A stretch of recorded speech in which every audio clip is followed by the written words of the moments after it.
happen with Nappa, even though he's not really a character that a lot of fighters have been choosing. He's a little bit slow, but he is strong. Yes. So this could be a very unique combination of characters that we're seeing here with Tatsu against NerdJosh. Yep, everyone's pretty much using their beta teams. NerdJosh adding Tien, he's not a beta character, but I saw him playing Tien all day, and I was like, oh, Tien's actually already pretty good. Interesting choice to put him in the back. I actually am looking forward to see what Tien does. I don't really know what he does at all. Josh has said this before, that he always likes to pick characters that will be the most obnoxious to frustrate, irritate, and get in the heads of his opponent. Maybe that's what we're going to see here. Yep. So this is going to be a little bit of a similar match to Mei vs. Nakio.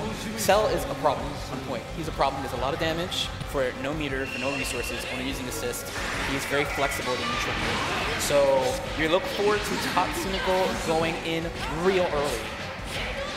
Jumping the cell right against Krillin, a lopsided match, but Krillin can hold his own despite having the lowest attribute count of nearly all the Dragon Ball characters. Only he, Yamcha, and Tien are down at the bottom, but seeing him able to jump around and dodge the Kamehameha, launch some combos, bring Cell up in the air, leaving him completely open and vulnerable is impressive. Instructo Disc right here to do another blast, and Goku jumping in with the Kamehameha for a 35-hit combo. There he is. He had to switch out. NerdJosh did a lot of damage, but now it is Nappa's turn. Let's see what he does for the second play. Cell sitting in the back, gaining some of his health back. Yeah, he's gonna need it to. He wants Cell to stay in the game. Cell is the main problem of any Cell team. Taking that much damage too early. Tien and Vegeta. Oh, there's the BP. That was invincible. It's a little fighting game. Did I see Chaozu pop up on screen for a second? I think he's around. Like I said, I have not seen Tien. I'm actually kind of interested to see what he does. There's the Dragon Rush. Nice punish. Yeah, it's curious to see that Josh brought in Tien and Krillin, two of the lower stat characters. But as we've talked about before, and I've talked about with you, some of the stats that you see that don't really matter if the right player has the right character in hand. It doesn't matter what the stats are. Exactly. Nappa's here too. Krillin actually a very tricky character. He can create after images himself for high-low mix-ups. He also can control his ki blast. He can make him go down at will. It's actually quite strong. And he does pretty decent damage by himself. Krillin's highest attribute is a 4 in technique. We talked about this earlier. Can you explain to me a little bit about what your understanding of technique is? Because I'm kind of at a loss still. I don't know if I fully understand exactly what the technique stat does. If you're talking about the stat, if the technique stat is high, it usually means that the character is quote-unquote technical. They have a lot of interesting little tricks they can do. And Krillin has a lot. Like I said, he controls ki blast. He can hold his Kamehameha. He uses rocks in the neutral. He has a lot of interesting stuff he could do. Compared to someone like Vegeta, who's a very straightforward character. Sure. Like, he runs at you, he hits you, he shoots things at you. He's very busy. Goku and Cell here exchanging Kamehameha Blast, swapping out for Krillin. Cell gained a lot of his life back, sitting at 50%. NerdJosh's Krillin is dropping down below. Vegeta coming in with an assist ki blast attack. Ooh, really cute reset. So there's a mechanic where you can swap out characters in the combo. So when you swap them out, they come in off screen, they jump in, so you can't use assists, and you have to block. So they basically you can get forced down. Really tricky by Tatsu because you always come in the same way. Expect to see that a lot in tournaments down the line, I think.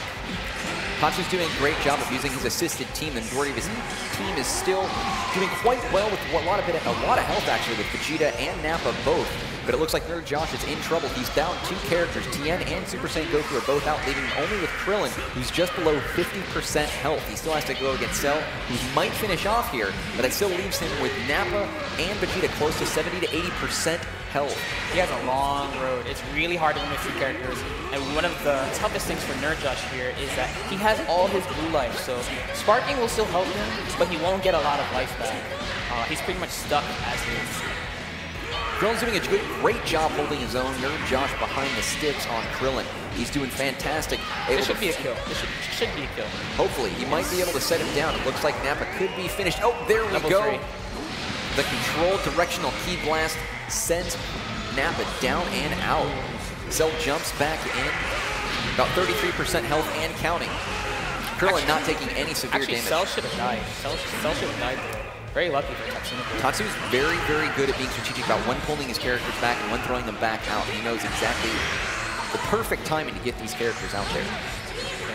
I'm not sure. You might see the sparking coming soon. It's good. Okay, we're gonna see it. We're gonna see it. It's a quote-unquote honest match right now. You have some blue life to recover, and you recover the life during combos too. So it's gonna be really important. Eagle kick. That could have been game right there, and that's it. Oh, yep. For quite a while, NerdJosh was fighting like his life depended on it. Back with Krillin, holding him back, and Tatsu looked like he might have been in trouble, but ultimately Tatsu came in, winning the first match and sending Krillin down, knocking out all 3 of NerdJosh's characters. Tatsu is a very, very strong competitor. All right, there's a start. That's actually technically unsafe on block. NerdJosh could have hit a button, he chose not to. Here comes Krillin. Assisted Kamehameha doing minimal damage. Krillin jumping in. Looking really good for NerdJosh right now. This is actually how the last match started. Cell not actually doing a lot of work, even though a lot of people say Cell is the problem on Tatsu's team. I think you could argue that it's equally problematic to have Krillin on NerdJosh's side. What he did in the last match was really impressive. Yeah. Looks like he might be reserving Krillin for later, using Tien right now going up against Nappa and having Krillin jump in with the assist for a Sensu Bean. Yes, that was actually really good. The Sensu Bean appeared behind him. Tatsunoko did a block string push. He pushed him in and he got all the life back. Tien's Tri-Beam doing some damage, bringing Nappa up in the air. Multi-combo. Sure. Here we go. Yep. Oh, combination Tri-Beam Kamehameha. Vegeta steps into the ring with Goku. There's an iconic Dragon Punch, that means invincible. He's being extremely liberal with it too, because it's invincible. If he's wrong, of course he gets punished pretty hard, but when he's right, see, the table's turned. NerdJosh blocking in that energy blast with Goku, taking no damage. Firing off a Mega Kamehameha here. Tien jumping in with assisting on that. Not bad. It's about 50% damage right there. Not bad. A pretty even match right now, all things considered. Absolutely. Like even if Tien dies here, it's still kind of an even match because a lot of Tatsunoko's characters are about 50-60%, and Krillin pretty much has like 90%. He has a lot of life, so it kind of evens out. The main thing is resources. Tatsunoko has 3 bars. NerdJosh has 1. Work on that. Tien went back in the reserves to regain a little bit of health. Krillin jumping in as the primary against Nappa. Now he's pulled back out to gain some of his health as well, using Super Saiyan Goku, the character that has the majority of his health left on NerdJosh's side, doing some major damage to Tatsu's Nappa. Oh, instant transmission Kamehameha. Yeah, trying to do as much damage as he can. Here comes Nappa. This is a dead Tien, but like I said, it's still pretty even. Even if Tien dies, it's still pretty even. Wonder if Tatsu's going to pull back Nappa to regain some health and use another fighter. Looks like he's leaving him in for a little bit. Oh, and that he lost Nappa with that mini combo there from Krillin. Vegeta jumps back in. Super Saiyan Vegeta challenging Krillin. Both about equal health, more or less. Krillin taking some of the brunt of the attacks here, bringing him down just below. 19-hit combo with a big bang and Cell jumping in with an energy sphere. Both of those characters, Cell and Vegeta, both operate well by themselves too. So Tatsunoko is probably feeling pretty comfortable right now. He's also got 1 match ahead as well, so he has that time to sit here and think, strategize, watch closely what NerdJosh is going to do, and use that for the next match and see if he can pull out for a 2-over-1. Look at the damage. Goku jumping up to Super Saiyan 3 and losing it.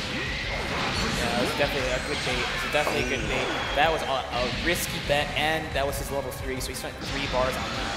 He has no meter going into his round. Tatsu mellow, calm, composed, finishing off one of his characters. It's now 2-1. Tatsu is over NerdJosh. It's deflect, but sparking, the special properties on sparking let him keep advancing. This might be it. Yeah, he's going to use sparking to do as much damage as he can while you're in the spark. Oh, but he drops it! Just outside of range of that energy sphere from Cell. Looks like he's toying with him now, and there it is, the KO. Josh is down. Josh is down. And there we go. Tatsunoko beats NerdJosh. Tatsu takes the win. And Nakio will play.